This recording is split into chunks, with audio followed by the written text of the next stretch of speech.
ഇന്നത്തെ വേദഭാഗം അപ്പോസ്തലപ്രവൃത്തികളുടെ പുസ്തകം 4-ാം അധ്യായം 23 മുതൽ 37 വരെയുള്ള ദൈവവചനങ്ങളെ ശ്രദ്ധിപ്പിൻ. വിട്ടയച്ച ശേഷം അവർ കൂട്ടാളികളുടെ അടുക്കൽ ചെന്ന് മഹാപുരോഹിതന്മാരും മൂപ്പന്മാരും തങ്ങളോട് പറഞ്ഞതെല്ലാം അറിയിച്ചു. അത് കേട്ടിട്ട് അവർ ഒരുമനപ്പെട്ട് ദൈവത്തോട് നിലവിളിച്ചു പറഞ്ഞത്, ആകാശവും ഭൂമിയും സമുദ്രവും അവയിലുള്ള സകലവും ഉണ്ടാക്കിയ നാഥനെ, ജാതികൾ കലഹിക്കുന്നതും വംശങ്ങൾ വ്യർത്ഥമായത് നിരൂപിക്കുന്നതും എന്ത്?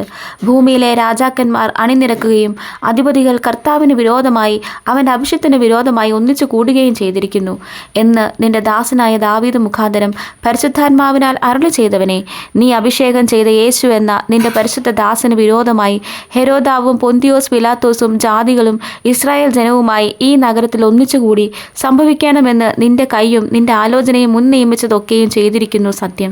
ഇപ്പോഴോ കർത്താവെ, അവരുടെ ഭീഷണികളെ നോക്കണമേ. സൗഖ്യമാക്കുവാൻ നിന്റെ കൈ നീട്ടുന്നതിനാലും നിന്റെ പരിശുദ്ധ ദാസനായ യേശുവിൻ്റെ നാമത്താൽ അടയാളങ്ങളും അത്ഭുതങ്ങളും ഉണ്ടാകുന്നതിനാലും നിന്റെ വചനം പൂർണ്ണ ധൈര്യത്തോടും കൂടെ പ്രസ്താവിപ്പാൻ നിന്റെ ദാസന്മാർക്ക് കൃപ നൽകണമേ. ഇങ്ങനെ പ്രാർത്ഥിച്ചപ്പോൾ അവർ കൂടിയിരുന്ന സ്ഥലം കുലുങ്ങി. എല്ലാവരും പരിശുദ്ധാത്മാവ് നിറഞ്ഞവരായി ദൈവവചനം ധൈര്യത്തോടെ പ്രസ്താവിച്ചു. വിശ്വസിച്ചവരുടെ കൂട്ടം ഏകഹൃദയവും ഏക മനസ്സുമുള്ളവരായിരുന്നു. തനിക്കുള്ളതൊന്നും സ്വന്തമെന്ന് ആരും പറഞ്ഞില്ല. സകലവും അവർക്ക് പൊതുവായിരുന്നു. അപ്പോസ്തലന്മാർ മഹാശക്തിയോടെ കർത്താവായ യേശുവിൻ്റെ പുനരുദ്ധാനത്തിന് സാക്ഷ്യം പറഞ്ഞു വന്നു. എല്ലാവർക്കും ധാരാളം കൃപ ലഭിച്ചിരുന്നു. മുട്ടുള്ളവൻ ആരും അവരിൽ ഉണ്ടായിരുന്നില്ല. നിലങ്ങളുടെയോ വീടുകളുടെയോ ഉടമസ്ഥന്മാരായവരൊക്കെയും അവയെ വിറ്റ് വില കൊണ്ടുവന്ന് അപ്പോസ്തലന്മാരുടെ കാൽക്കൽ വയ്ക്കും.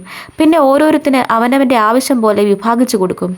പ്രബോധനപുത്രൻ എന്ന് അർത്ഥമുള്ള ബർന്നബാസ് എന്ന അപ്പോസ്തലന്മാർ മറുപേര് വിളിച്ച കുപ്രദ്വീപുകാരനായ യോസഫ് എന്നൊരു ലേവ്യൻ തനിക്കുണ്ടായിരുന്ന നിലം വിറ്റ് പണം കൊണ്ടുവന്ന് അപ്പോസ്തലന്മാരുടെ കാൽക്കൽ വെച്ചു. ഈ വചനങ്ങളാൽ ദൈവം നമ്മെ ഏവരെയും അനുഗ്രഹിക്കുമാറാകട്ടെ.